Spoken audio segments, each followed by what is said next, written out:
Hey guys, how's it going out there? Welcome to the show. As usual, if you'd like to support this channel, there are PayPal and Patreon links in the info box below. Got a great one lined up for you tonight, folks. We got flat versus flat debate. Want to welcome Witsit Gets It. How's it going out there, sir? Pretty good. How are you? Good, fine. And Brian's Logic. Hey QE, hey Austin, hey everybody. Thanks for coming along. Outstanding. We're all good to go on here. Looks like the stream's going well. Got a fine audience out there. All right. We wait for a couple minutes. Everyone get comfortable, get their drinks. Anything new out there, gentlemen, or are you ready to go for it? Yeah, I'm ready whenever you are. Okay, yeah. Is this live? Yes, it's live. What's up, Unicorn Laser Eyes? All right, all right. Let's get it on. Welcome to the debate between Witsit Gets It and Brian's Logic. As you already know, we've, that is, flat earthers, have pummeled and mule kicked gravity into the incoherent oblivion. These fine gentlemen are going to offer their case for explaining the cause of that effect, something that has never been demonstrated before. The most important thing, the goal of the debate, is to get to the truth of the matter, via rigorous scrutiny of the underlying tenets of the arguments presented. It's not about the messengers here. It's not about Brian. It's not about Witsit Gets It. It's the message and the veracity thereof. It's solely and squarely in focus. Now, I will moderate the debate only.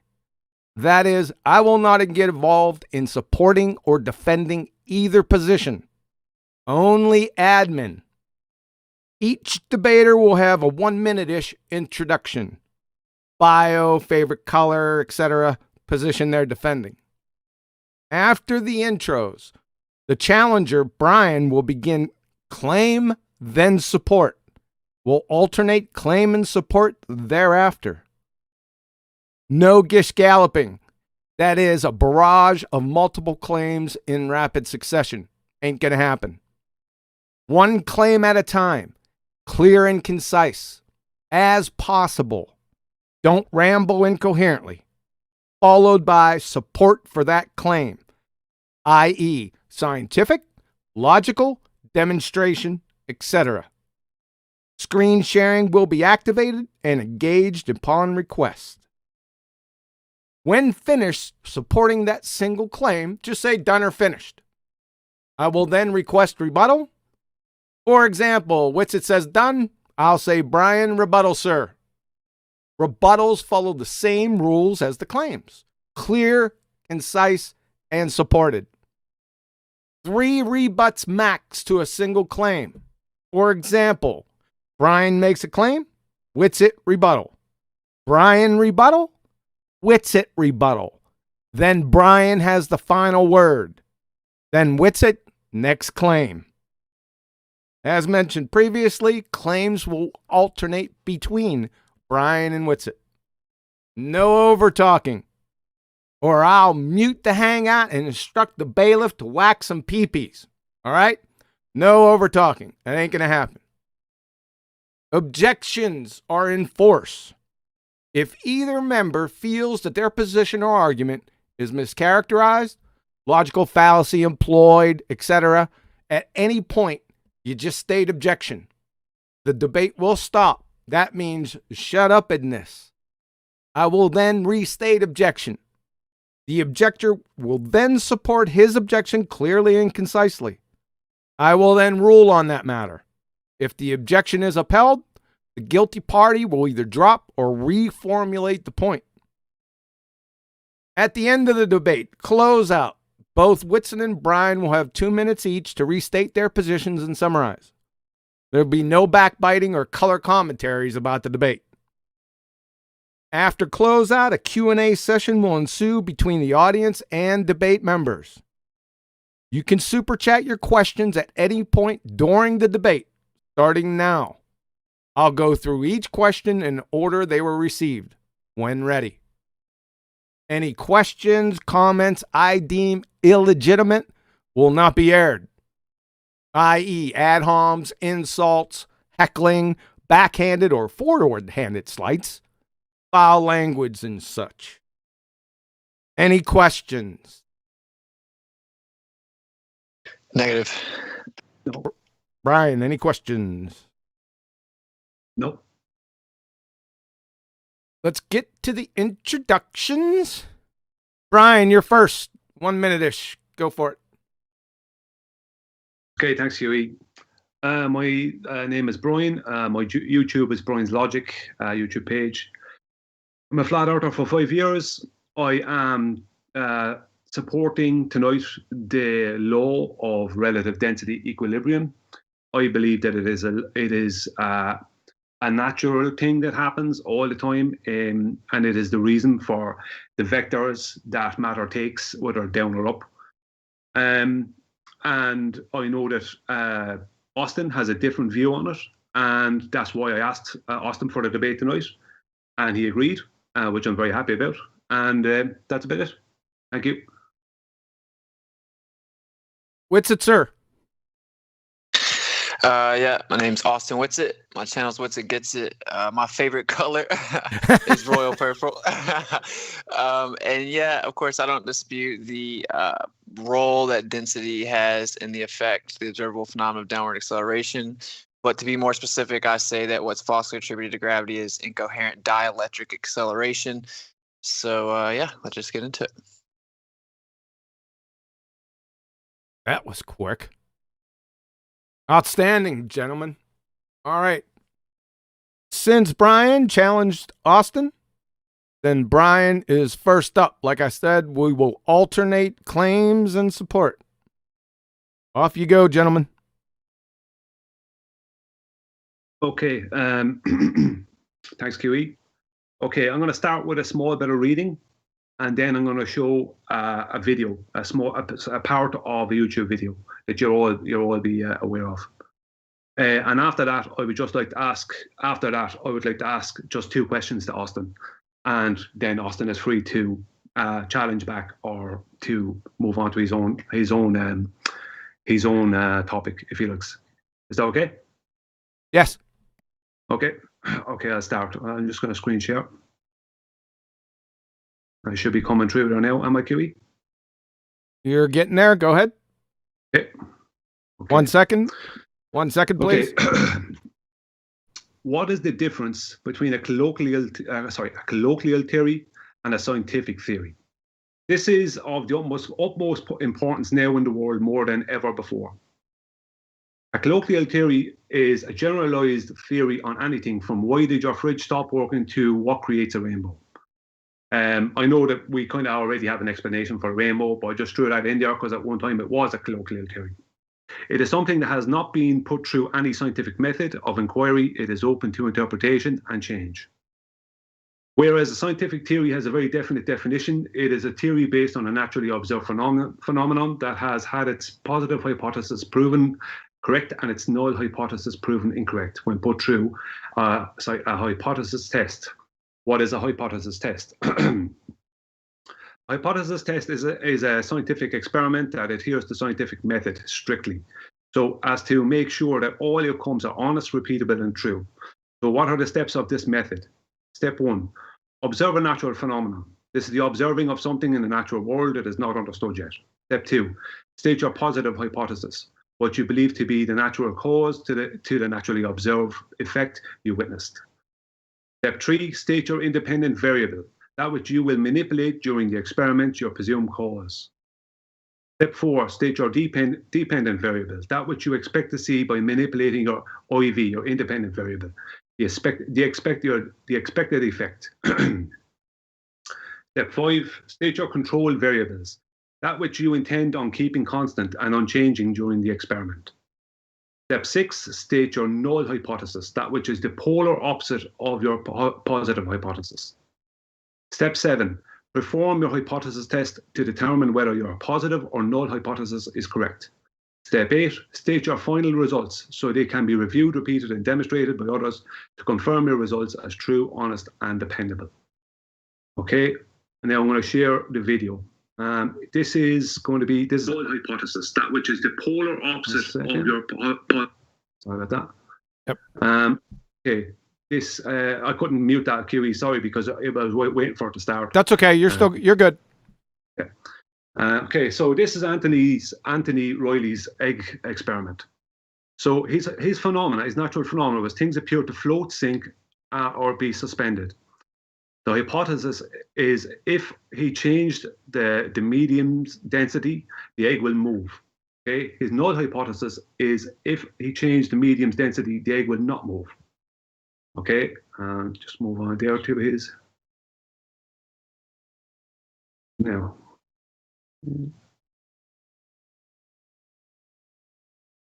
So his independent variable is the density of the medium, and his dependent variable is the egg will move. Okay. So I'm going to cut out as much as possible. I'm just going to go straight to the most important part of this video, which is right here. So just to give a bit of background, anyone can watch this.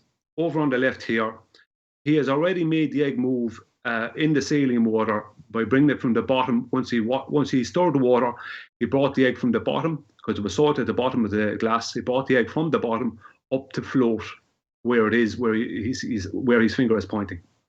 Now he's going to add salt, right, which is adding more density to the water, and the egg is going to rise again, which is his positive hypothesis. Okay. Here we go. So as he adds the salt, he's adding density to the medium, and the egg rises. Okay, as you can all see. Now it has risen from its position beforehand. Okay, so that's all I needed to show. Now, all I want to ask, I just want to unshare my screen so that it's all before it's all. Now, I'm just going to ask my two questions to Austin.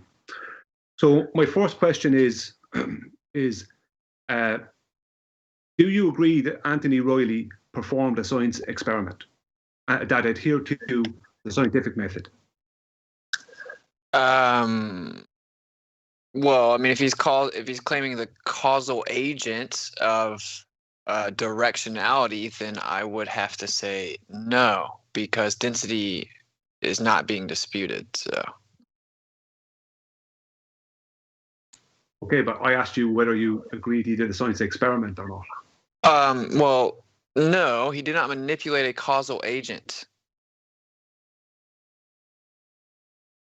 Okay, I'll ask my second question.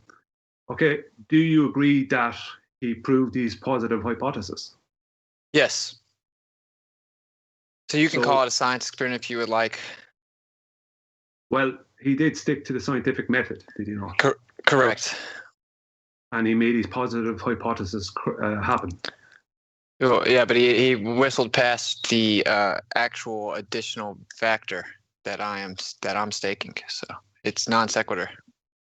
Okay, so I leave you give a rebuttal then. I go on mute. Okay. So yeah, of course, when he increased the density of the water, it affects directionality. Once again, this is not being disputed. I mean, you can do this with something as simple as a beach ball. You throw it in the air, it falls down. You put it in water, it rises. So the effect of the density of the medium and its effect on directionality is not what's in dispute. It is the fact that everything's inherently electrostatic, thus the acceleration is dielectric intrinsically. So again, no, I don't think this is a causal agent being demonstrated. Is this simply manipulation of a control variable? Yes. So how have you verified what you've just said? How have I verified which part? That he didn't manipulate a causal agent. Okay, because the intrinsic in his claim is that the acceleration, which there's an axiomatic law of physics, which could be disputed, but that acceleration requires force. But more so, you then would be saying that density is a force, right? And I don't buy that. All you're doing is manipulating the control variable of the medium itself, which is going to affect directionality. But again, it whistles past the incoherent dielectric acceleration. Okay, well, I don't claim relative density as a force. I see density as a structural support issue. When he added the salt, he gave more structural support to the egg. The salt, because of its density, was mostly low, between halfway up the glass to the bottom. So he added structural support to the medium, and that gave more structural support to the egg's density. Now, I asked you how you verified how did you verify the cause you're speaking of? Okay, yeah, that's a totally different question. But so there's nothing to do with the video you showed. But yeah, I can indeed validate what I've showed. It's called a Van de Graaff generator. So you know what that is? No, I haven't heard of it. Okay, well, can I screen share real quick? Yeah, go ahead. Let me know. Go ahead and share screen, and then I'll give you the go when it's up. All right, cool.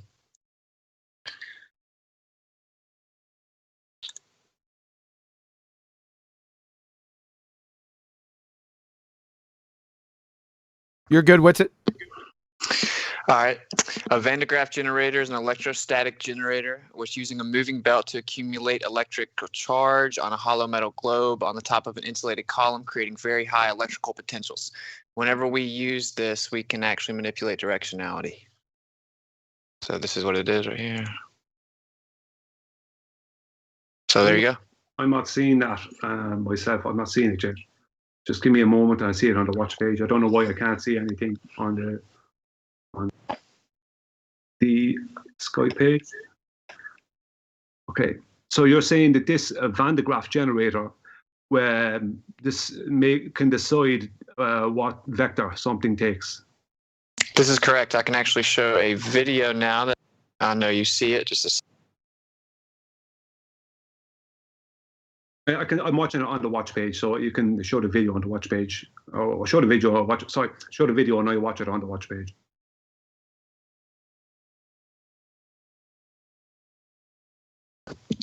Okay, so he introduces electrostatic charge. And you see that the paper goes up to the top. This affects directionality. This can be replicated. I don't know if this is showing it very well, but I'm a little bit behind because it's shown on the watch page, but I'll see it.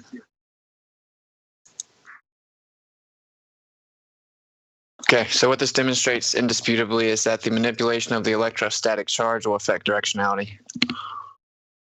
Well, he has to induce this, does he not? Well, yes, because you're manipulating the causal agent to verify that it causes the effect of directionality. But what is he manipulating? Is he not adding electricity?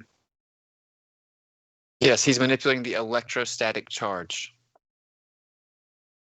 Yeah, but what electrostatic charge? I mean, has he added this charge? Yes, by increasing motion, very minimal amount of electrical charge or electrostatic charge is introduced. This is a manipulation of electrostatics, which is the claimed causal agent of the downward bias.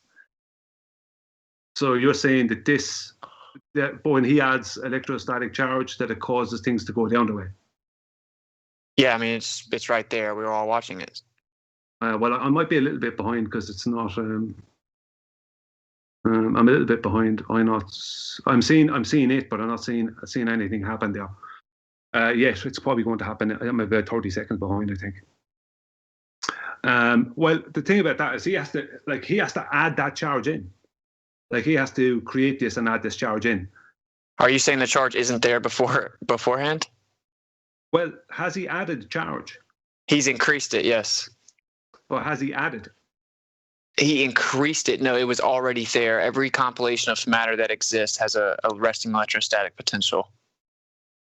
Yeah, but has he added electricity? He increased the electrostatic charge. This is the manipulation of the independent variable. But has he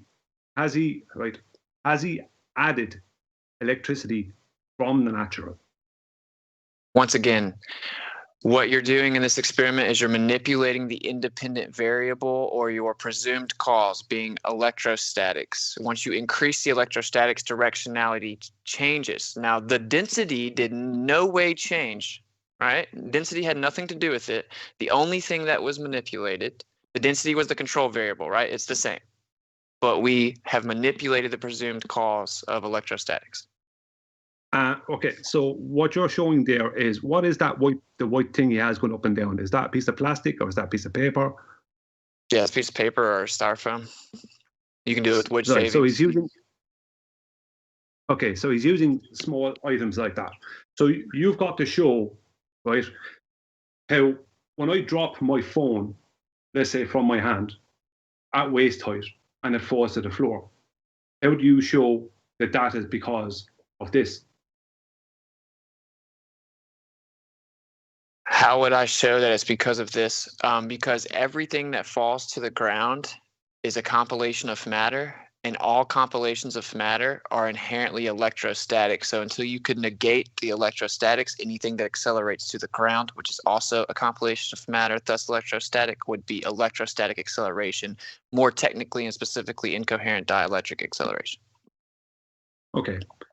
So, so for an attraction to happen, with any electric or magnetic situation, there needs to be a positive and a negative.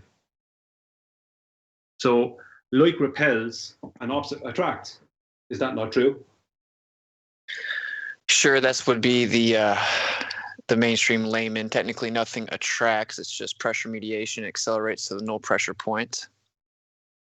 Well, if I have, like, in your claim, the Earth itself has to be either a positive or a negative. No, it can be, something can be neutral and have electrostatic potential. Yeah, but how does it attract something then? Okay, so like another example is if I take a balloon and I rub it on my hair and I increase the electrostatic charge, I can stick it to the wall.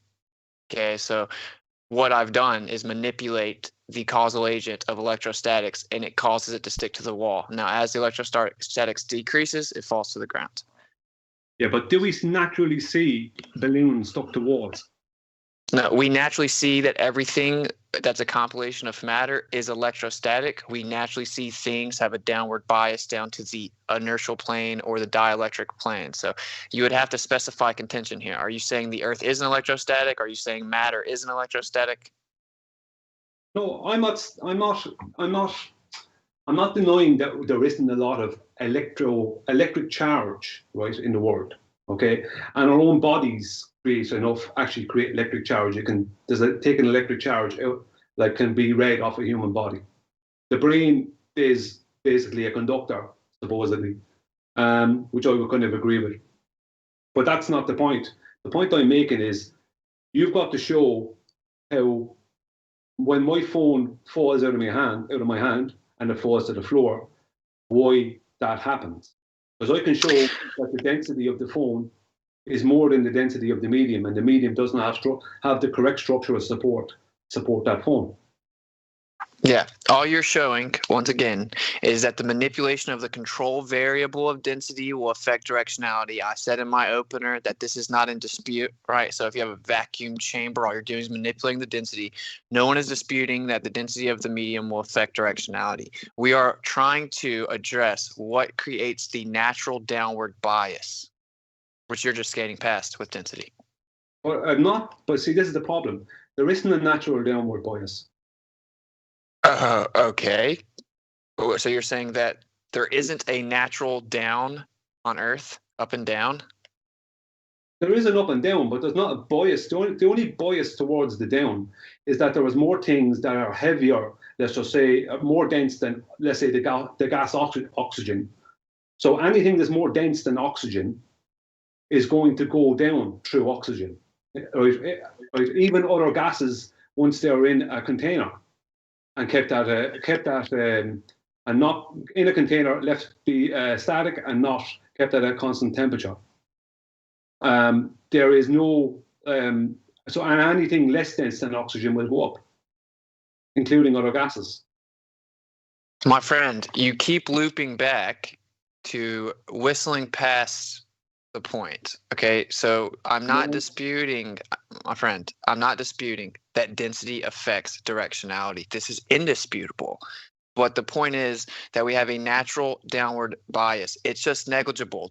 The manipulation of a density will far outweigh the electrostatic potential. You're going to have to specify your contention. Is the Earth not electrostatic? Is the object not electrostatic? What isn't electrostatic? We don't have a natural downward bias. That's not true.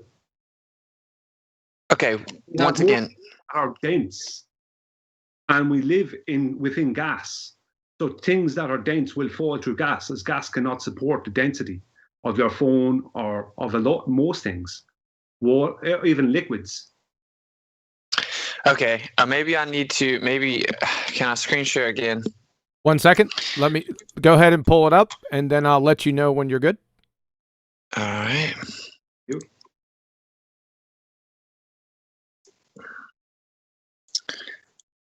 All right. 1 second. No worries. You're good to go. All right. This is called a gravimeter. Brian, are you familiar with this technology? Brian, you're on mute. Sorry. Yes, I was. Yeah, I am. I'm familiar with a gravimeter. Yes, there's two types. Okay, so can you tell me something that's wrong with the gravimeter? That's wrong with the gravimeter. Well, the gravimeter has been claimed to be measuring gravity, something that there is no hypothesis or hypothesis test ever done to prove the existence of this gravity. It is purely mathematical. There is an absolute gravimeter and a relative gravimeter. The absolute gravimeter is basically a vacuum tube where they drop a mirror through this vacuum tube. And they also infer a 9.8 meters per second square, I think, calculation into it. And then the relative gravimeter is then calibrated constantly off of this absolute gravimeter. And the relative gravimeter uses accelerometers. All right, one second. This is correct. 1 second. Whitsitt, if you wanted to share, your screen's grayed out. Okay, 1 second. You're back up. Go. Oh, okay, my bad. I didn't realize if I didn't have it at the top, it wouldn't show. So this is a gravimeter. Now, there's a vacuum-sealed environment inside of this, and they drop, like, let's say, a little BB. Okay, and then using interferometry, they're going to have an intersection pattern, which is going to actually measure the change in velocity of this little BB that constantly gets dropped, picked back up, and dropped. Right. So my question is, are you disputing the efficacy of the technology? I'm not in any way invoking the mathematical constructs of concepts bending and all this nonsense. We all know that the Earth is flat and gravity, as they say it, is nonsense. I'm saying this is measuring, as you said, an accelerometer, right? This is measuring downward acceleration. So do you dispute the efficacy of the technology in any way? When they are measuring, are they using the speed of light as part of what they call measuring? Why would they need to use the speed of light? Well, they're using interferometry, aren't they? Well, technically, yeah, we do have what's called the speed of light. This is a non sequitur because I don't want to necessarily get into that, but technically speed is travel from point A to point B. I dispute the speed of light or what they call that, but we do know that that phenomena is consistent and we can use it to replicate and quantify. So are you disputing the efficacy of the interferometer? Well, the whole lot is not. The whole lot is pseudoscience. Wait, what's pseudoscience? Well, the whole lot is pseudoscience because it's been set up to measure something originally that isn't there. Okay, that isn't the point. Which is listen, my friend. Based on the pre-assumption that we are on a globe going around the sun in an offset elliptical orbit at a particular. It has nothing to do with that. Okay, so wait. Hold on a second. Remember, claim and support, right? So take a step back, both of you guys. Claim and support. So, Whitsitt, go ahead and make your claim. and then support it, and then Brian rebuttal. Thanks. Okay. In a way, you're strawmanning me. I'm not claiming what they claim cause of gravity, right? My claim is this is measuring downward acceleration consistently, the velocity change within with a very intricate methodology of interferometry. So simply, I'm saying that this is measuring downward acceleration, the changes within, right? And that little BB that's dropping is inherently electrostatic. So that's an electrostatic acceleration that it's measuring. Okay, but this is you're claiming it's electrostatic. How have you verified this? Every compilation of matter that exists is electrostatic. Okay, are you saying everything has electricity in it? Electrostatics. Okay, right. Okay. 1 second. Can I just share my screen a second? Okay. Hold on. Witsit, you're not sharing at the moment. You'll have to let Witsit stop, and then you go ahead, and then I'll give you the go when it's up. Go ahead, Brian. Okay, I'll wait for Austin to unshare. Yeah, he already did. Okay, I'm going to share them now. 1 second. 1 second. I said. Okay, sorry. Yeah, hold up, and then go ahead and share what you're going to share, because there is a little bit of a delay here in Skype for some reason. So go ahead and share what you want to share. Okay, I have 3 things that are going to support me. Pull up the first one. First one. You're good. Definition of pseudoscience. Yeah, go ahead. Okay. Definition of pseudoscience. A collection of beliefs or practices mistakenly regarded as being on scientific method. Sorry, as being based on scientific method.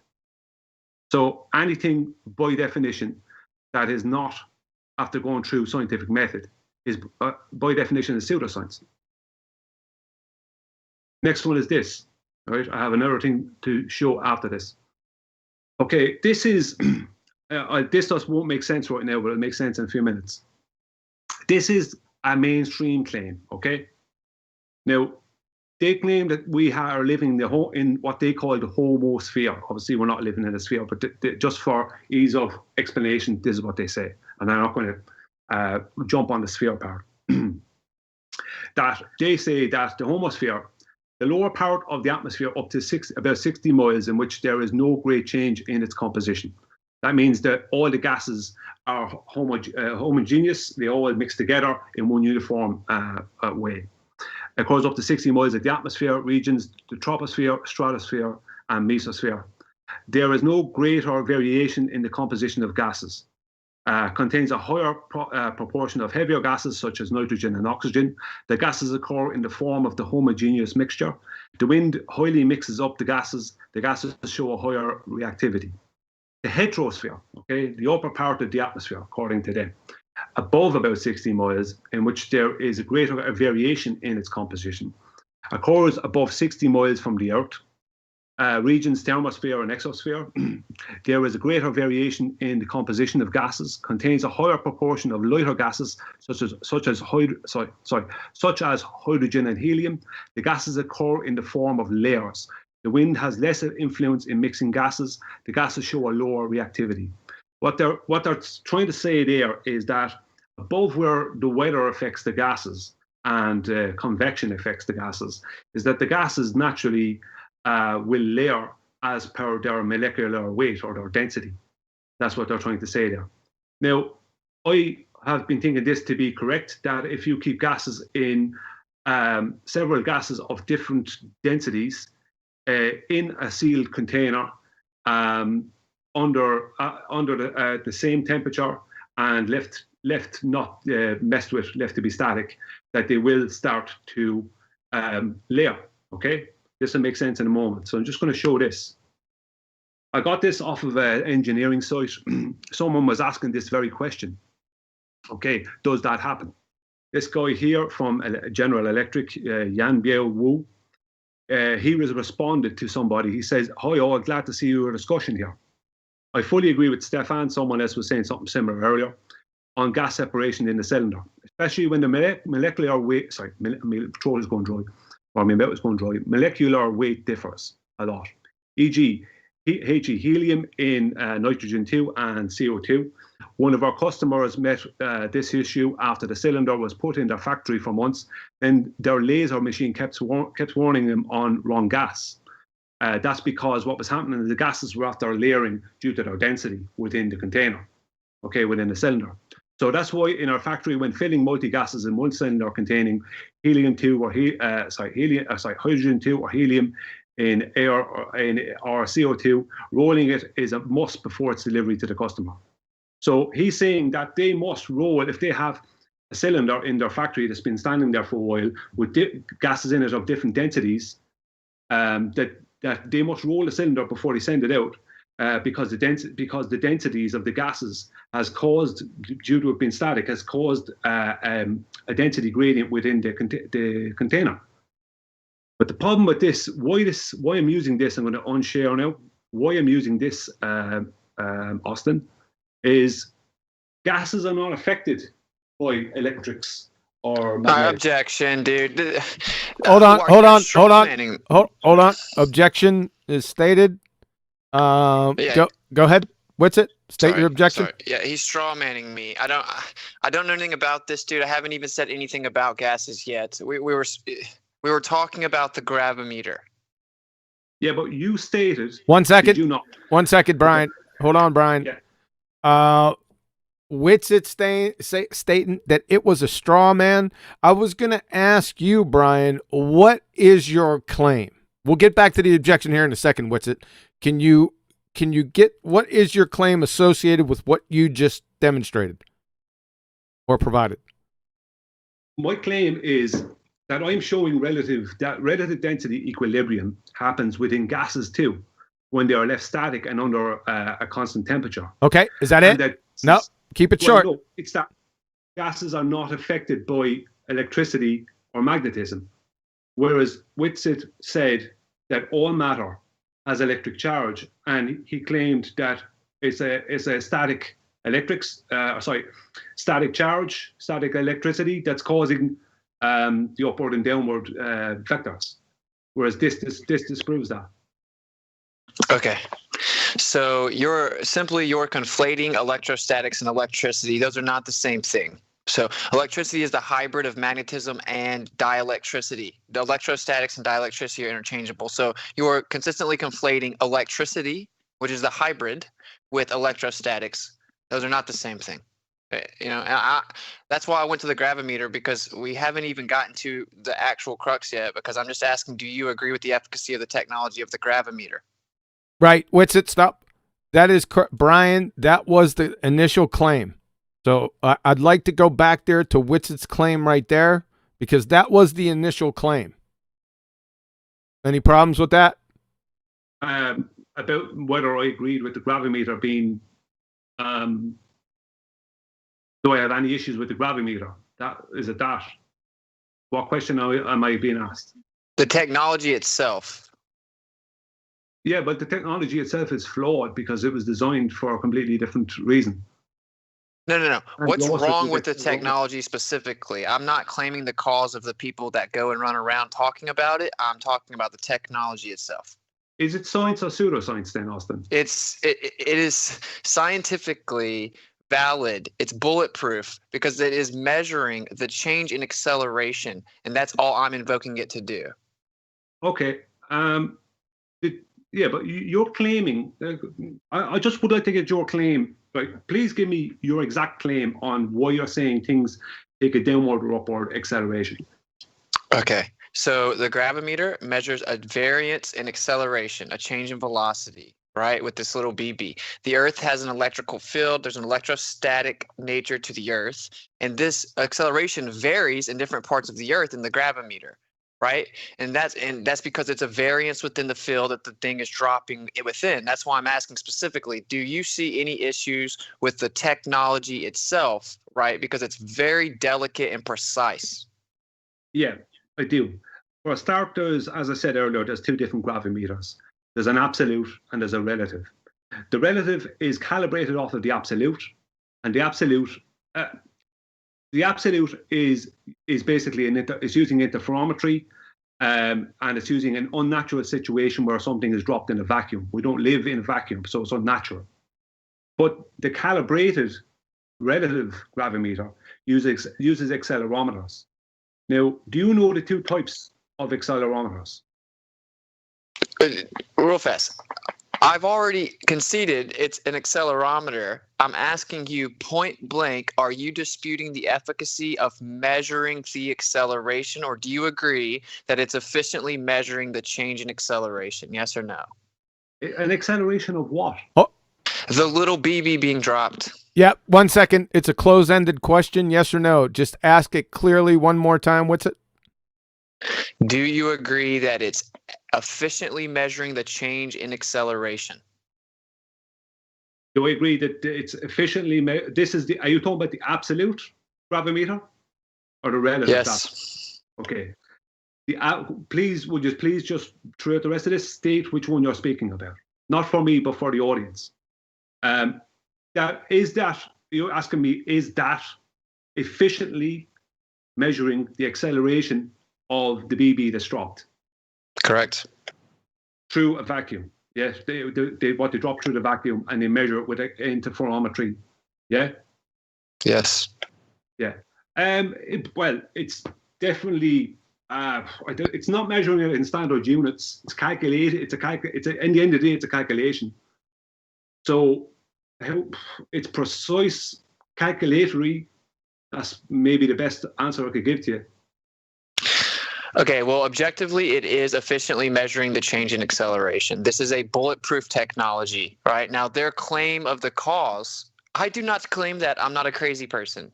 So I don't believe in gravitational fields, right? The Earth's electrostatic, there's a field, there's a variance within that field that affects the acceleration. The accelerometer or the gravimeter is measuring the changes within that acceleration. Well, you might see it as a bulletproof technology. I don't. Because would you like to specify contention, please? Yeah, there's a problem there because there's two types. There's the absolute, then there's the relative. The relative is using accelerometers in the field, yes, gaining raw data. That's true, yes? Okay. Sure. Yeah. Can you please state, now I don't need the exact names, but can you please state the two different types of accelerometers, just how they work? No, because you're dragging me through the mud, and I've asked you a point-blank question 5 times. Do you agree with the efficacy of the technology? Is it accurately showing us an actual change in velocity, yes or no? Is it showing us it's not showing us anything. It's giving us a calculation in the end. No, it's not calculating it. It's measuring with interferometry, like crossing patterns of lasers to measure the change in velocity of the BB. Yes, but the interferometry is also using the speed of light. We've already discussed this. Yeah, but the speed of light is a calculation with it. Yeah. Okay, stop. I see where this is going to go. This is going to go in a circling direction.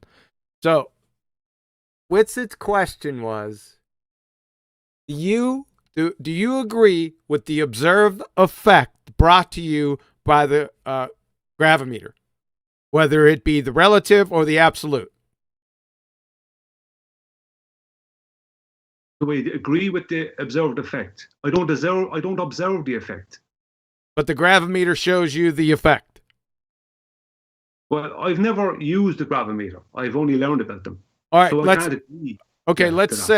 say, and I'll hand it back over to Witzett because we want to move on quickly after this because we're beating this one to death.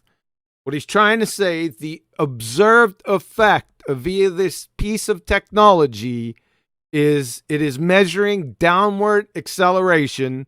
It's a BB within a vacuum chamber, and they're measuring it many different places on the Earth. He's wanting to know if the efficacy is valid.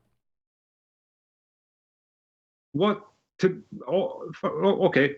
What they're measuring, what they're doing is observing an effect of something heavier falling through a medium that can't support it. Yes, and that's what's it's asking you. Yes or no? Observing that. We're observing a denser object falling through a less dense medium. What's it? Yeah. We haven't gotten that far, right? I'm making sure that before we can move on, you agree with the effect is being accurately measured. I don't. because it's not being measured. So downward acceleration isn't being measured? They're not. Are you talking about the absolute? The Absolute. relative. It doesn't really matter. Both of them are doing the same thing. Accelerometers. When you Okay. we're talking about accelerometers, because using accelerometers in the field. Do you agree? This is objective. This isn't even debatable. I'm trying to help you out here. This is objective, dude. It is measuring acceleration, dude. Downward acceleration and the changes within. Okay, objectively. The relative or the absolute? Okay, we're going. I'm going to stop it because we're going back and forth in the same direction. Right? The question is. Yeah, thanks. I didn't ask you. Stupid phone. Hold on 1 second, gentlemen. No worries. I start talking, my phone 8 feet away from me starts to answer. I ain't even asking a question, so shut up. So we're going back and forth between a relative and objective gravitometry. If I were to make up a word, all Whitsitt is asking you, I'm going to say this one more time, and then we're going to move on. And maybe we can't move on from this if this is his base point. What he's asking you is the observed effect. Are we observing the effect that it's showing us? Yes or no? No, we're not. We're not Okay. observing it. Okay. He said, Whitsitt, you got it? Yeah, okay. Well, that's just objectively wrong. Okay, so it is objectively measuring the observable phenomena of downward acceleration. Now, no one in this debate is disputing that phenomena. We all observe it consistently. What the dispute is about is the causal agent. I am disputing that. All right, hold on a second. Let Whitsitt finish, Brian. Okay. Right. So yeah, obviously there's not a consistent definitive downward acceleration. That's actually what the gravimeter demonstrates because it shows a fluctuation within acceleration, but it's objectively measuring the observable phenomena, the effect of downward acceleration and the changes within. Done. Okay. Remember, gentlemen, when you're finished with your point, say done or finished so you don't overtalk each other, and please allow the other person to finish. Most of you guys are being concise for the most part, and I want to continue that. All right, so Brian, rebut. Okay, Kiwi. Obviously, I don't agree with the claim of a downward acceleration, and I'm not trying to say that Whitsitt is claiming gravity. Right, that's not my point. My point is that I did ask Austin to define when he was speaking about the gravimeter, whether he was speaking about which one he was speaking about while he was speaking about them, whether he was speaking about the absolute or the relative. And why I've asked Austin to talk about, to give me the description of the two different types of accelerometers is because the relative gravimeter is using an accelerometer. I know how the both types of accelerometers work, and I know they have nothing to do with a downward acceleration. All right, you done? Yeah. Please tell us the difference. This is going to help not only me, but the audience members. Please tell us the difference, you, Brian, the difference between the relative and the objective gravitometer. Gravimeter? Go. Yeah, okay. The absolute is kept stationary majority of the time, mostly in one place. It is a big unit. It involves a vacuum chamber, a vacuum tube, a tube that's vacuumed out, where they're dropping, like when I read about it, they're dropping a mirror and using interferometry to calculate. They say measure, but I'm saying calculate the length of time it takes for this mirror to fall through this vacuum tube. Okay. Now the relative one. Yeah, the relative one is calibrated off of this absolute, and the relative one is used in the field. That's the one they can bring. It's a small one they can bring around with them, and that uses accelerometers. And that's using accelerometers, which is begging the question by the name accelerometer. That begs the question that there is an acceleration happening. All right. So accelerometers there is two types of accelerometers, and they're either using one or the other within those machines, and none of those have anything to do with acceleration. All right, stop just for my education, because I do not know the difference between objective and relative gravimeters. Are you saying that the objective one, and this is just for me, sorry to interrupt, but I need to understand this myself. Are you saying the objective and the relative gravimeters are different conceptually? Yeah, it's actually, for you, so you know, and for the audience, it's absolute and relative. I'm sorry, There's an absolute and relative. Yeah. Are they different conceptually? You said the absolute has a vacuum chamber with a pebble dropping down through it. You're saying the relative ones don't use that same? No, they're not using the same. They're not using the same system. Okay, They're thanks. not the What's same it? system. Were you aware of that? Yeah, that's not true. So the absolute and the relative actually both do use interferometry, the same thing. The relative is just a more portable device, and they go around and they go from place to place to place to place so that they can supposedly map out the difference in the gravitational field. But all they're doing is measuring the difference. So the only difference is that it's a portable device that they're moving to different locations to get like the relative acceleration to the location. You finished? Yeah, done. Yeah. So we have an impasse here between knowing what the technology background of both of these machines. There's an impasse here, and I don't think we're going to resolve it here by arguing back and forth. Can we move on to another topic within the same topic, or is this a standstill at this point? We can move on if I can just like conclude, so I can actually get to my point. This has been like kind of pulling teeth and it's been very reiterative, but my point was simply that objectively they go out and they get a different rate of acceleration around the world in different locations, and so they claim it's for gravitational field, which is nonsense and is relative to mass. But we do see a difference in acceleration, and this is because the Earth has an electric field. There's a variance within that electric field of the electrostatic nature of the Earth, and so when you drop this all around it, you're going to get a variance in acceleration. That's what it measures. Done. Do you understand what he's telling you? Yeah, I understand exactly what's being said. Okay. Yeah.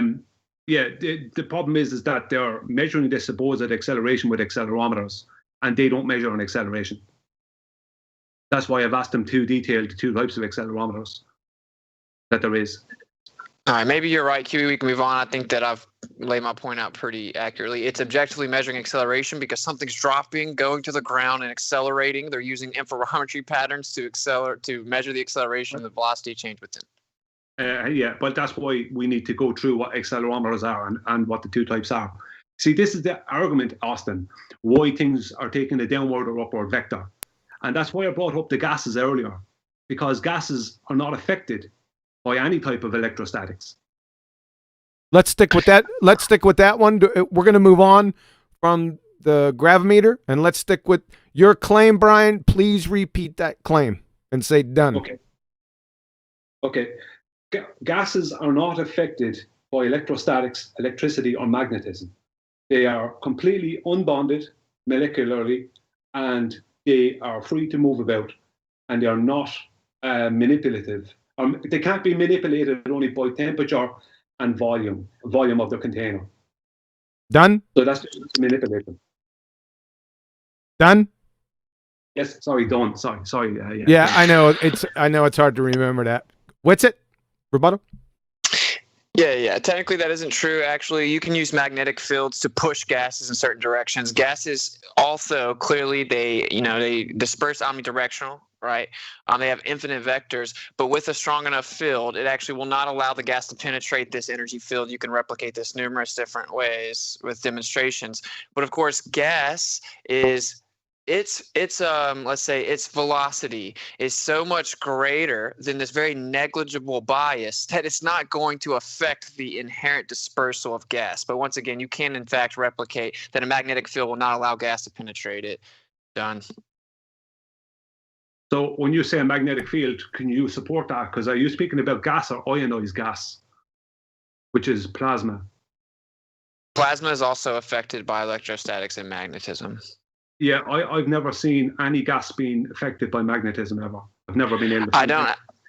Okay, sorry, I don't have it pulled up, but I mean, I can send it to you or whatever. But yeah, you can actually demonstrate that if you have a magnetic field, it will actually cause the dispersal of gas to be relative to the magnetic field. Okay, we have a magnetic field to the north, right? Now, I don't know what it is, or what generates it. I just know that there is a magnetic field to the north. Compasses point to the north. The north is where our magnetic field is.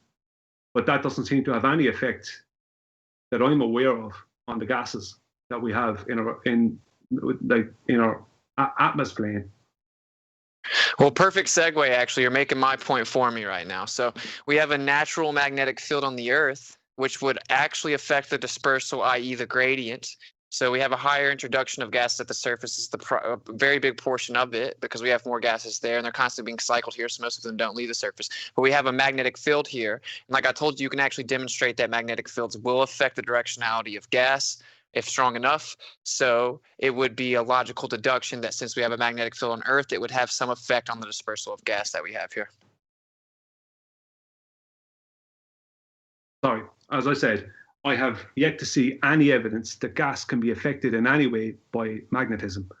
And we have a magnetic field, and we also have gases behaving exactly the same to the north of us. No matter how far north you go, the gases behave the same as they do south. So there is no effect on the gases that we have in our atmosphere plane, let's say. There's no observable effect that this magnetic field has on these gases. And this is the most notable magnetic field we know of. Okay, maybe this, most people, when we ask the globe zealots, were like, can you demonstrate gas pressure without a container? And then their ignorant selves come around and they show us containers.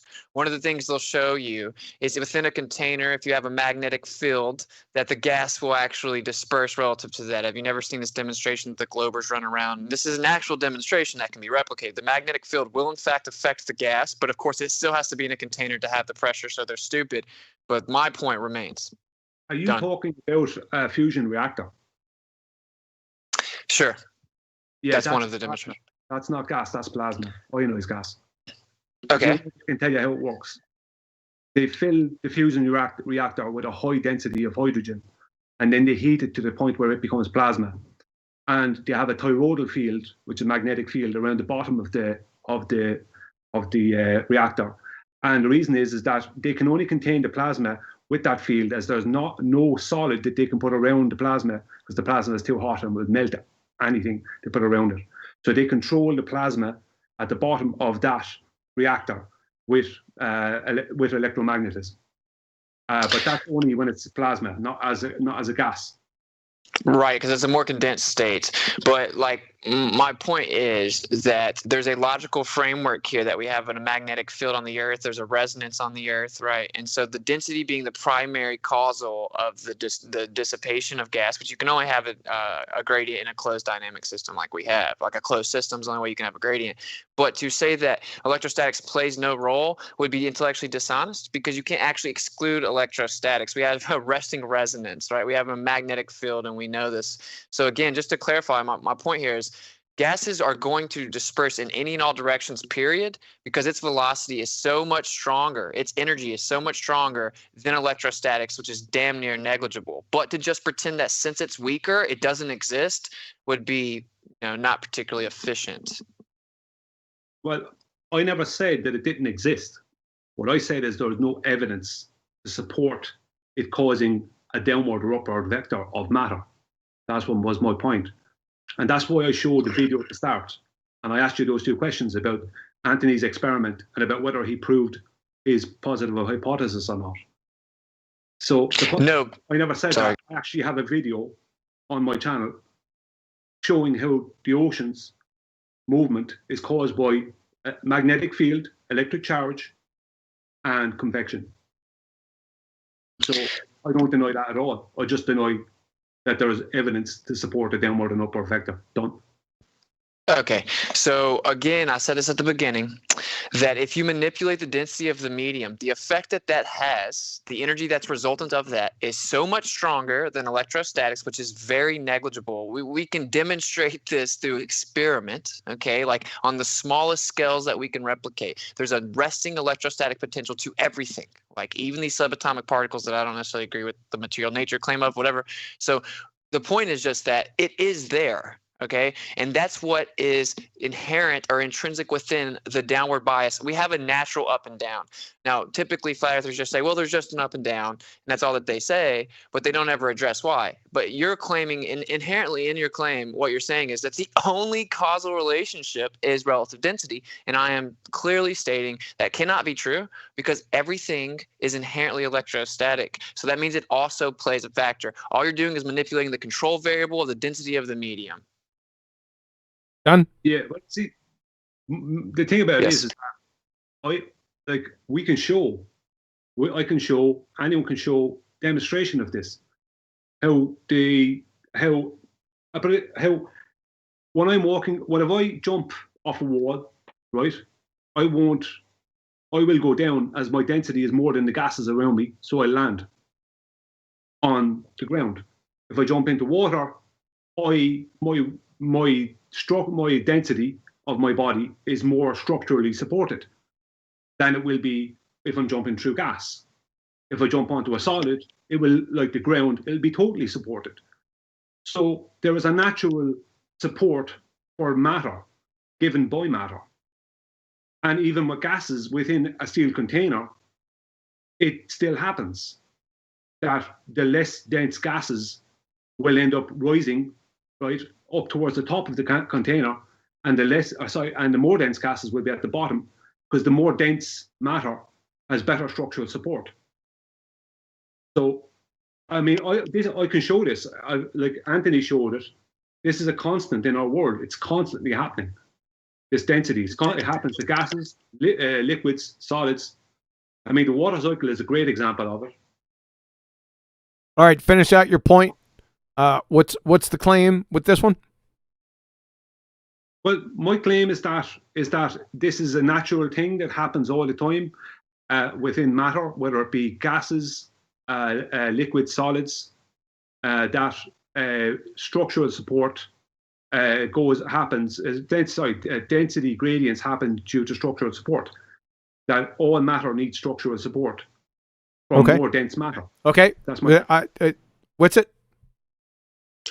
Yeah, so once again, density is not being disputed to play a factor here. I've already conceded that it's very, very prominent in the actual effect. And this gets into a more complicated technical discussion, which is what is weight, right? But really what we call weight, or the downward acceleration, it's relative to a variance of factors, not just density. It's relative to the vector, it's relative to the coherency, it's relative to the location. So it's many factors. And when you just talk about density, you're not discussing the entirety of the phenomena. You're only discussing and manipulating and varying the control variable of the density of the medium. This is not the entirety of the explanation of the phenomena. I also can screen share where oxygen is affected by magnetism if you would like to see it. Hold on one. Would you like to see that? Yeah, sure, absolutely. Go ahead, Whitsitt. Tell me when you're ready. And I think I already got it. 1 second. You are up. Whitsitt? All right. So as you see here, before we start, what did you just say there in the last? Because you said several different things at one time, and I missed. I've only got some of it. Before you talked about the oxygen with the magnetism. What was it you said previous to that? You talked about weight. Yeah, that wait. Just before we go on to the video. Okay. If I say to you, tell me if you agree or disagree with this. So, an object's or substance's weight is caused by its inherent density found within the confines of its volume. Would you disagree with that? No, that's a very big factor, but that isn't all of it. Okay, but can you show manipulate? How can you show a demonstration of your claim? That's yes. Okay, you can show you can show not just a piece of paper being affected by electricity that's been added to it. I'm talking about in the natural world. Okay. So you just asked me what my claim was, and then you started arguing against it. But yeah, weight or acceleration is relative to many things. Density is one of these things. So the way we all agree with this one, right? We can demonstrate this one. A 5-year-old can't push a sumo wrestler over, but when they get in a pull, she can push him because you manipulate the density of sumo wrestlers in, right? But also coherency is one of the things that I said. So everything's incoherent. If it isn't coherent, this is the molecular alignment of an object. So if I take a magnet, which there are naturally occurring magnets, right? Lodestone, for example, and I drop it to something that's metal, it's going to accelerate way faster. The only thing that was manipulated was the actual coherency of the field. This demonstrates objectively, irrefutably, that the coherency of an object will directly affect the acceleration rate. Yeah, well, I mean, the density of whatever object it is, if it's steel, it's going to accelerate pretty fast, more than a feather. You know what I mean? A piece of steel will fall faster than a feather, for various reasons. Obviously, the feather is shaped different. It can wind air resistance and all that with the feather will cause the feather to go slow. But if you if you make that feather into steel, it will fall very fast. So that's true. I totally agree. You know what I mean? I don't have disagreement with that, but your claim, I'm not seeing you demonstrate your claim. That's the problem. I just told you how you can demonstrate it. I said that if you for example, you know how to make a magnet, right? It's incoherent before you make it a magnet, right? And you can go like, this isn't natural. Well, that's why I told you there's naturally occurring magnets also. Okay, this is a naturally occurring phenomenon. But like if you use molten metal or you introduce voltage, you can align the molecular alignment of making it a magnet. So if I take the neodymium iron boron piece of metal, right, and I drop it, it's going to fall at a certain rate. Then I introduce voltage to it or molten metal, and it now makes it coherent. It's going to drop much faster if what it's dropping to is metal or has metal within it. This demonstrates objectively that we've manipulated and varied the factor of coherency, and that has affected the acceleration rate.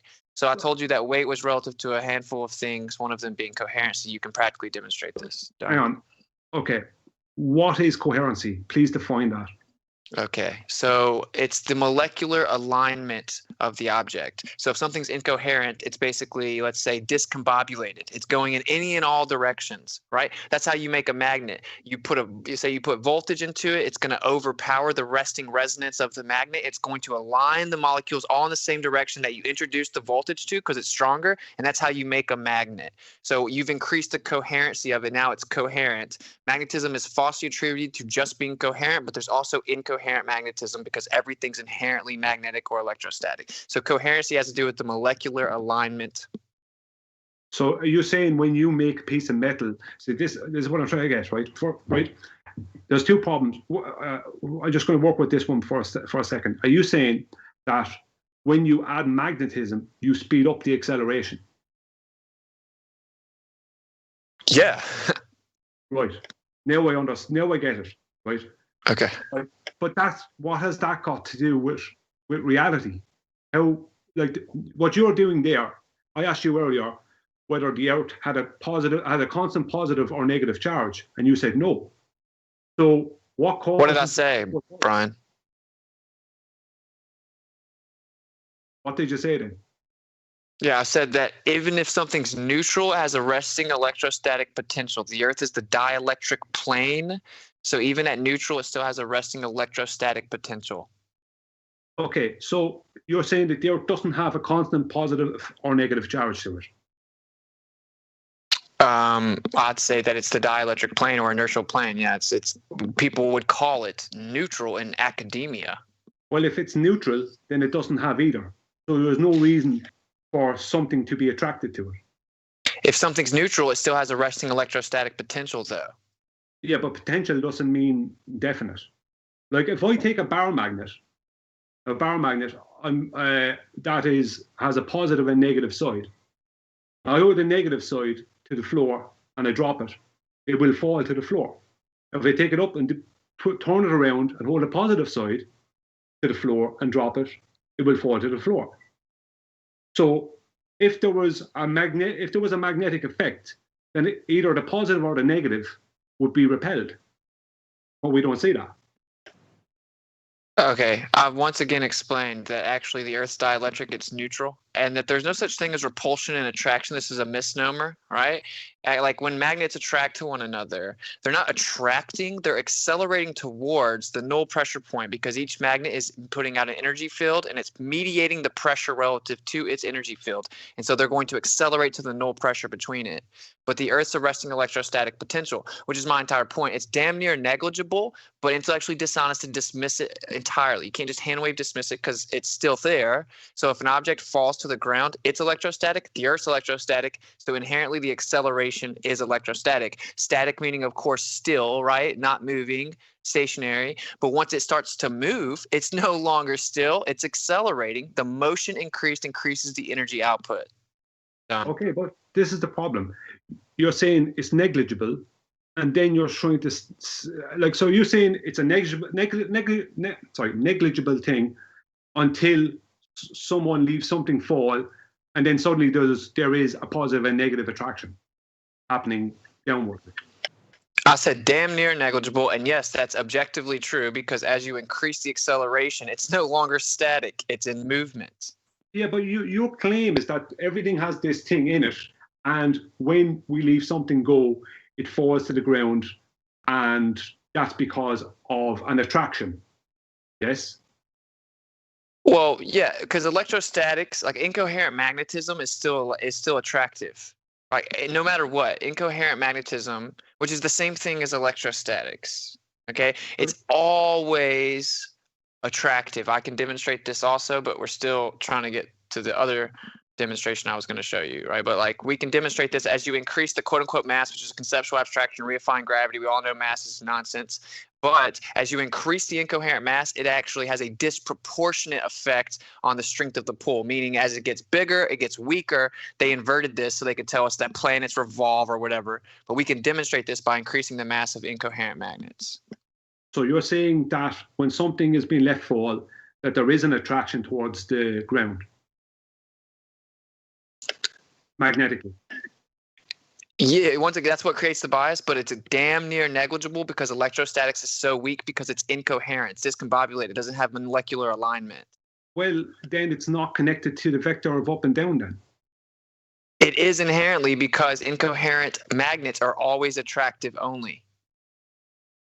Well, We can demonstrate this. I have a real issue where flat earthers go around and say, well, we need to practically demonstrate things. We need to practically, but my practical demonstrations are currently being hand wave dismissed. I can practically, this is what science is, right? I can practically demonstrate that as you increase the mass of an incoherent magnet, more so the matter compilation, it's going to become weaker. We can demonstrate this. All right, I think this point has run its course. Whitsitt, you wanted to show something here. Could you go ahead and reshare, and then we'll get to that point? 1 second. You are up. All right, so this is the paramagnetism of oxygen. We'll play through it. So here we go. We have oxygen. Now we're going to introduce it to a magnetic field, and the gas is actually going to act relative to the magnetic field that's encompassing it. So to say that magnetism has no effect on anything but ionized plasma is not true. So as this changes its state to oxygen, we will see that in fact the very magnet itself affects the oxygen. 1 second, Whitsitt. Allow Brian to catch up because it's lagging for him. Let us know when you see this, Brian.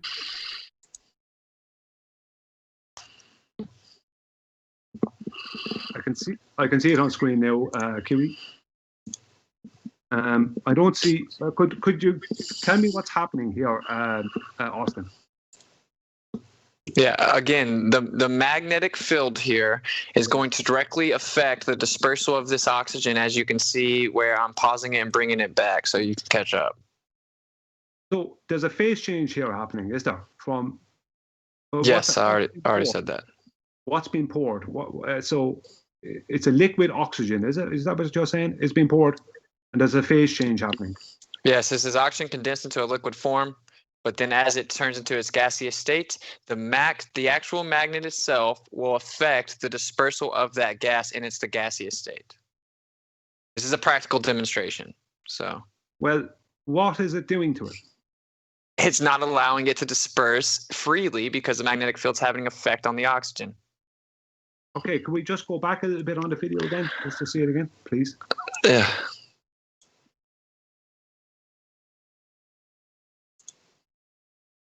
If you don't mind.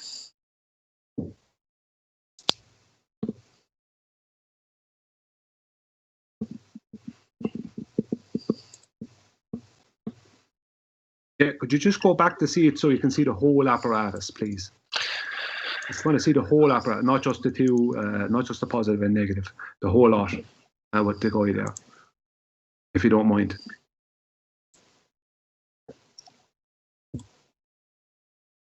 I want to be able to see the whole lot. It's hard to narrate it live time with your delay, but like, so. I just want to see, if you just go back, I just want to see the whole lot because The problem here is that what I see happening is that the phase change is not happening correctly. That's what's happening there, because we can't see. Whitsitt, go on mute. It is dispersing. I mean, when you were showing that there, it was dispersing. I mean, it was dispersing. We can't see. It was in a denser form. It looked more like condensed water vapor. Water to liquid, like condensed vapor. Sorry, not water vapor, but condensed vapor.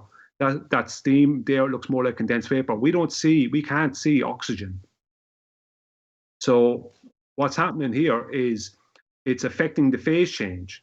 The magnetism is affecting the phase change. That's what I see happening there.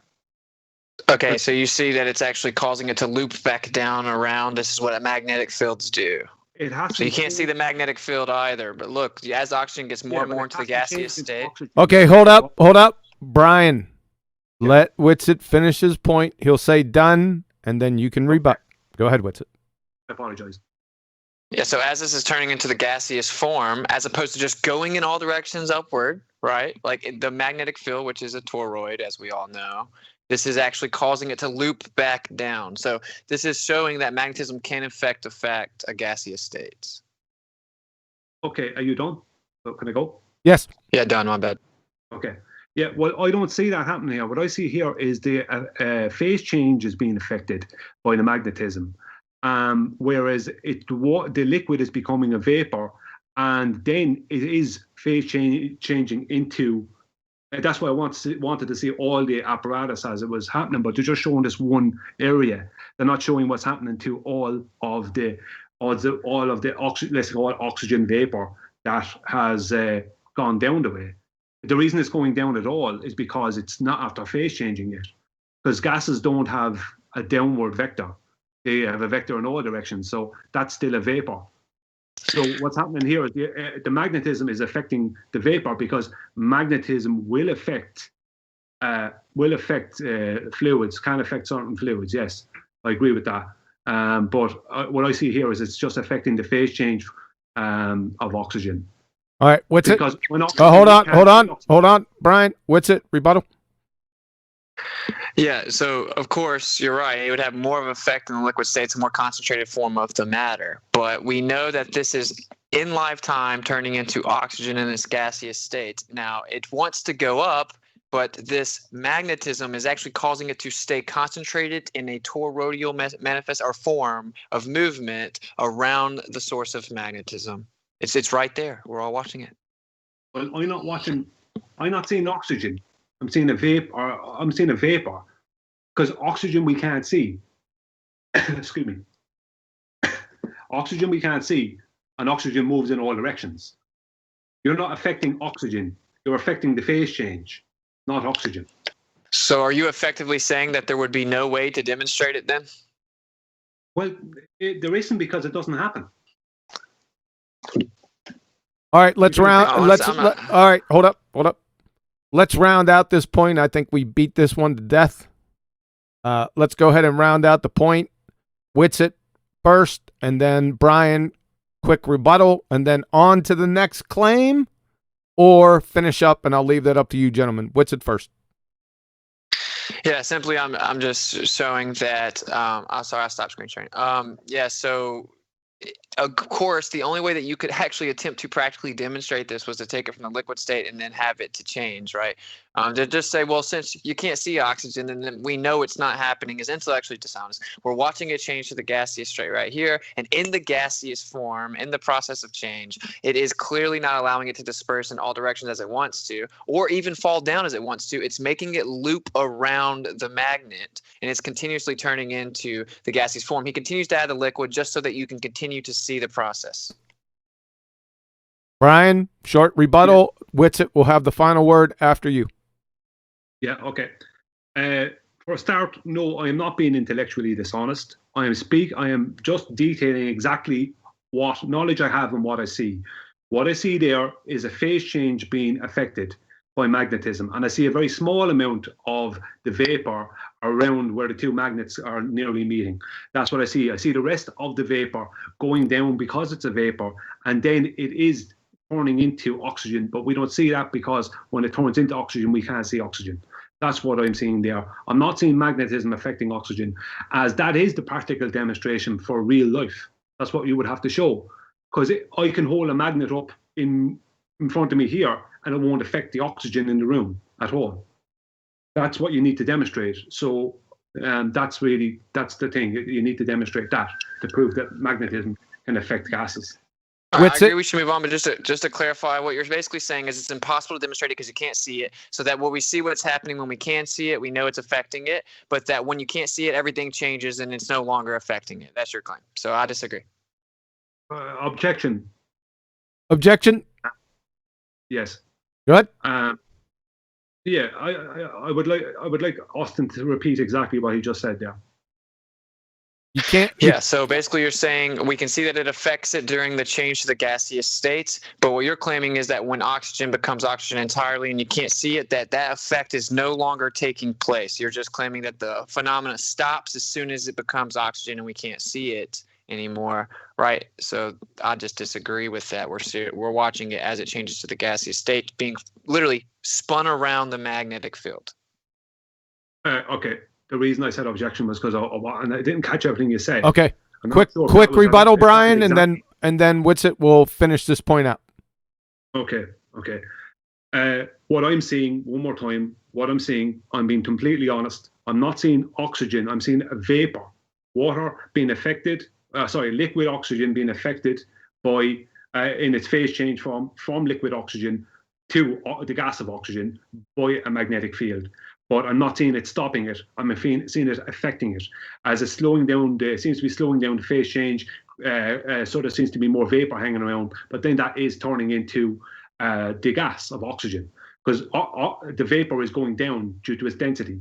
That literally is literally proving my point of density. Is the denser vapor is going down, but when it becomes gas, it just fills the available volume. Okay, is that it? Yeah.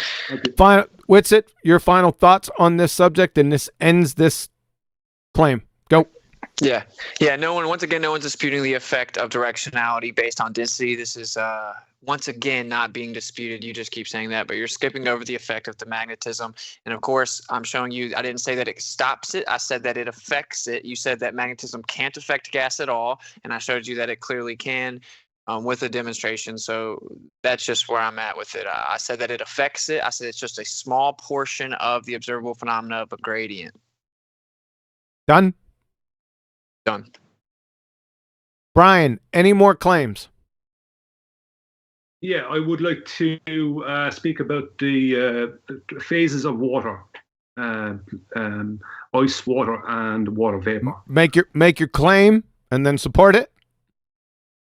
What my claim is going to be to support. I could only just bring up exactly what I'm saying, more or less. So, if you want, I'll do that. If you're going to make a claim, hold on. If you're going to make a claim, you need to support it. Are you going to need screen share in this? No, I mean it's just going to be explanation of those three phases. Okay, go ahead. Yeah, okay. We have the three phases of water. We have ice, we have water, and we have water vapor.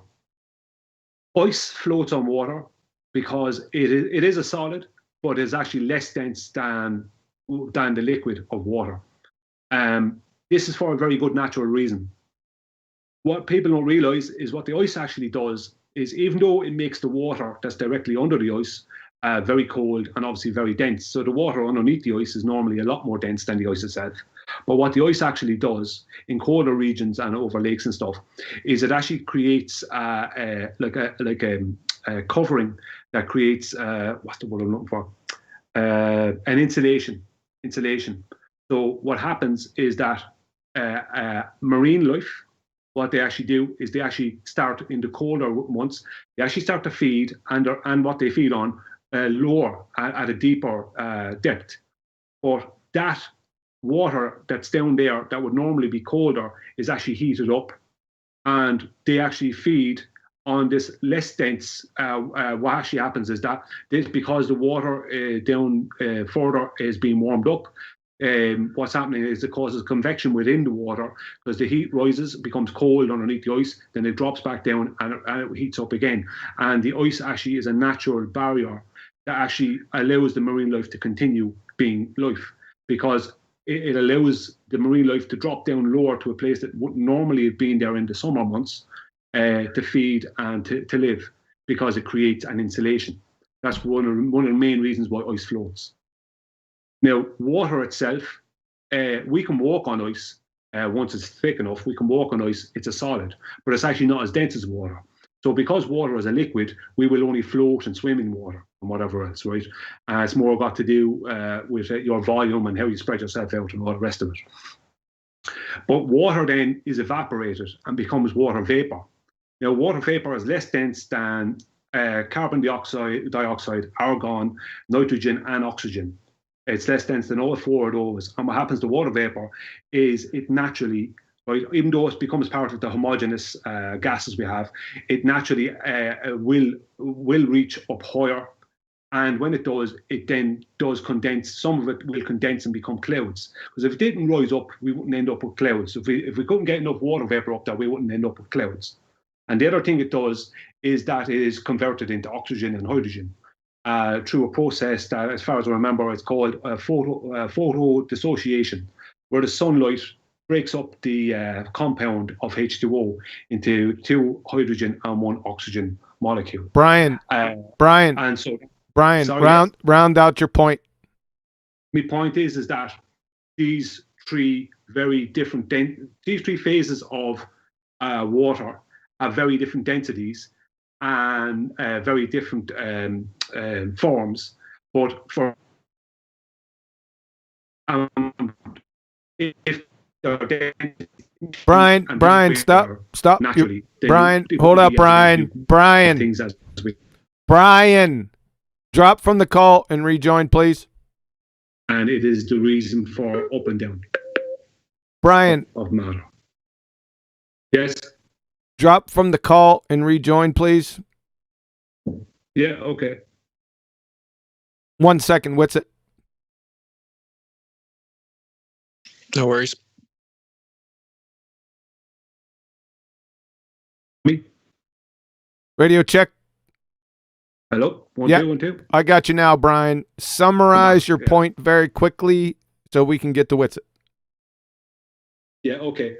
My point being is that the density differences between water vapor, and ice is a completely natural thing that has to be there for life to be as it is in our world. Okay, thank you. These densities these densities are part of relative density equilibrium. Okay. And that density is the reason. Is that the end of your point, please? We're gonna have to round this out, Brian. Okay. You got, listen, both. You got to be concise. Don't go on long monologues. Be concise as possible. Whitsitt. Yeah, I'm not sure what I don't know what he's arguing against. I don't dispute the effect of relative density, so I'm not sure what that was Roger arguing. Brian? Yeah, well, my point being, if I just use water vapor, for instance, that water vapor is less dense than the gases that make up air. And so water vapor will eventually, even though it's part of the homogeneous mixture, it will eventually rise up high enough to condense and become clouds. And that is a natural process. That the density, that it's a part of a natural process. Right. I don't think Whitsitt will claim anything other than that. What's the underlying point as it relates to downward acceleration? Well, how can Whitsitt prove that water vapor is rising up for any other reason other than its density? Well, I've already said that density is going to have a much stronger effect. The relative density, how it affects directionality, is much stronger than the damn near negligible effect of the inherent electrostatic nature. No one's disputing relative density. Brian, quick rebuttal. Yeah. Okay, but Austin, is your claim not that the reason for up and down is electrostatics? Yeah, the natural up and down is it's intrinsic that electrostatics is related because everything is electrostatic. Okay, and how would you demonstrate that? Well, you would have to actually provide. I made a very bold claim there, right? Everything's electrostatic. You would just have to provide something that isn't. Well, it's not up to me to provide evidence for your claim. I mean, it's your claim that electrostatics is the reason for the directionality of a downward or upward vector of matter. My claim is purely density. Okay. So can I guess I have to screen share again? 1 second. Go ahead and screen share. I'll give you the go when it's ready.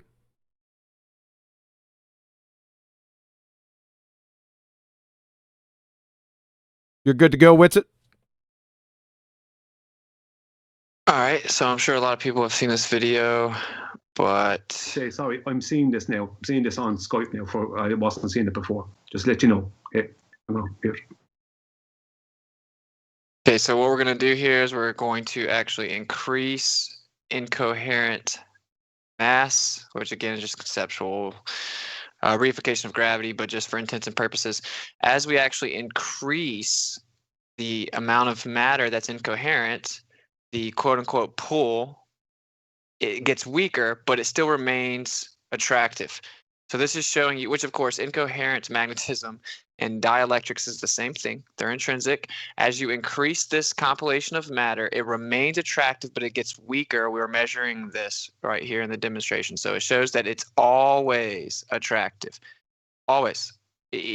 Every single time. Both sides of this magnet, both sides are attracted to this incoherent mass. And so as you increase the size, it gets weaker, but it remains attractive only. And again, everything is electrostatic, including the Earth.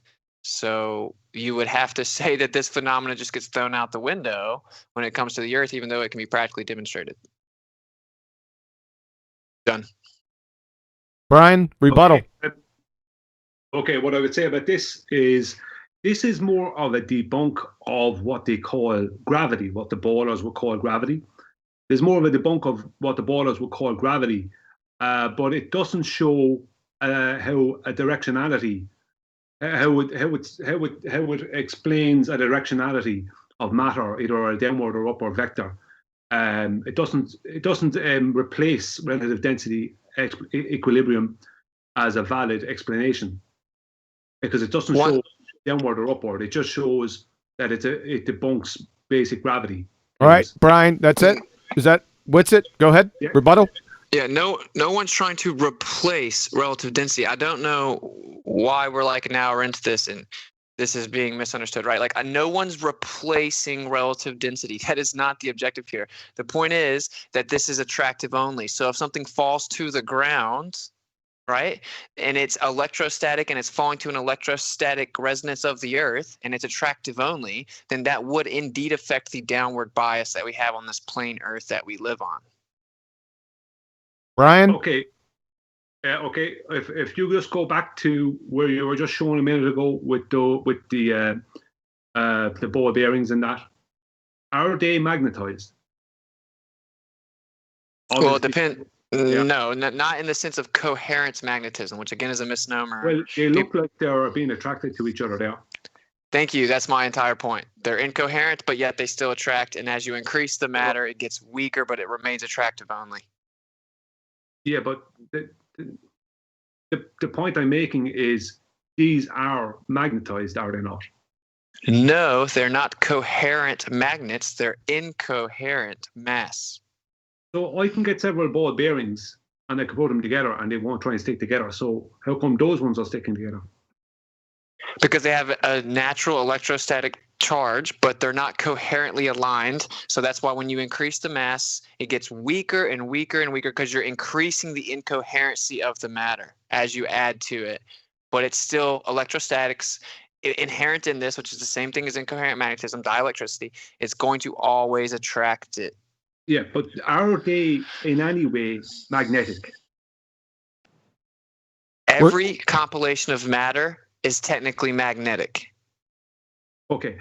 Now, right, hang on. This is my point. You see, they already have some form. They already have been magnetized in some way. They may not have a constant positive and negative, but they already have been magnetized in some way. Otherwise, they wouldn't be doing that. That's not analogous to what we see in reality. I mean, my point is that it's a false equivalency. Whitsitt, rebuttal? Yeah, it is analogous to what we see in nature because everything that we see in nature, and I mean literally everything, is electrostatic. Everything. You cannot name one single compilation of matter that I can't rub my feet on the ground and go touch and it transfers the electrostatic charge. Everything's electrostatic. This includes the Earth and any compilation of matter dropped to it. So yes, it is perfectly analogous to everything that we observe in nature. Brian, rebuttal. That'll be the last rebuttal. Whitsitt will close this point out. Brian. Okay. Yeah, I can rub my feet on the carpet or rub the cat, one of the cats, and create a static electric charge. But it's me doing that creates the charge. It's like these are phenomena that I'm not denying, but I just don't see how we have any support here for the claim that this is causing a downward and upward vector of matter. I'm not seeing it. Whitsitt, close this point out, and then we'll move to the next claim.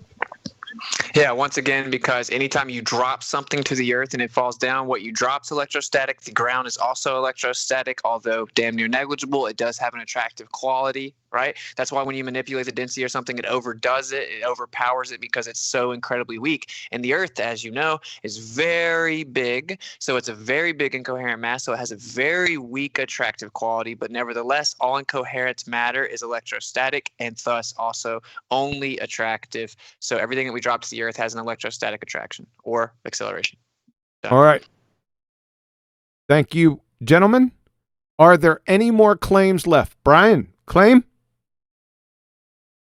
But I don't really have a okay. claim, just maybe a final thoughts. Yep. Thank you. Whitsitt, any more claims? Just final thoughts?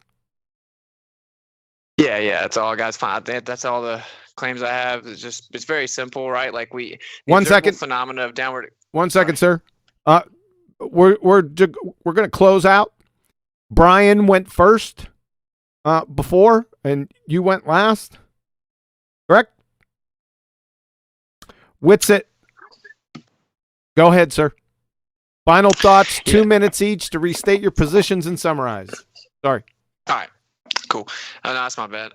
So yeah, I mean, I feel like my point is very simple. That's why the chat is so frustrating to read. I'm just going to stop reading it. But I haven't asserted anything without demonstration. I've showed a demonstration for all of it. If you increase incoherent mass, then it actually is disproportionate to the attractive force. It gets weaker.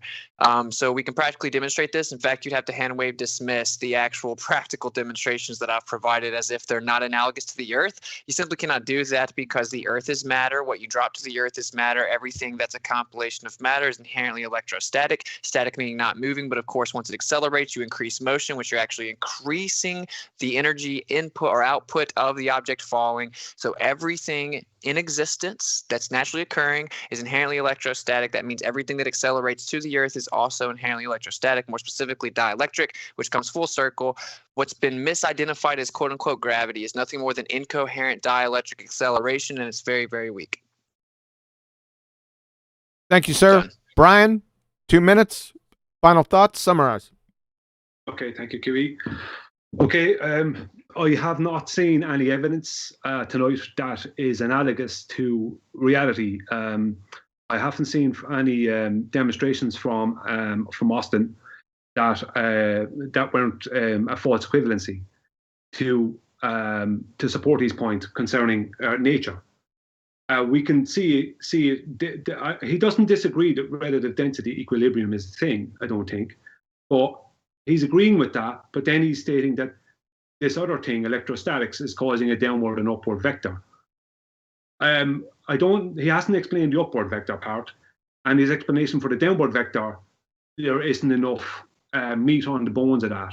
There isn't, you need to come back with more for me to accept that. So relative density equilibrium, as far as I'm concerned, and as far as I can see and find out, seems to be a law of nature. that we can show with scientific method. We can show that it does happen. So I don't know. I don't really know what else to say. It hasn't changed my mind in any way. It's actually confirmed it more for me. Thank you. All right. Thank you, Brian.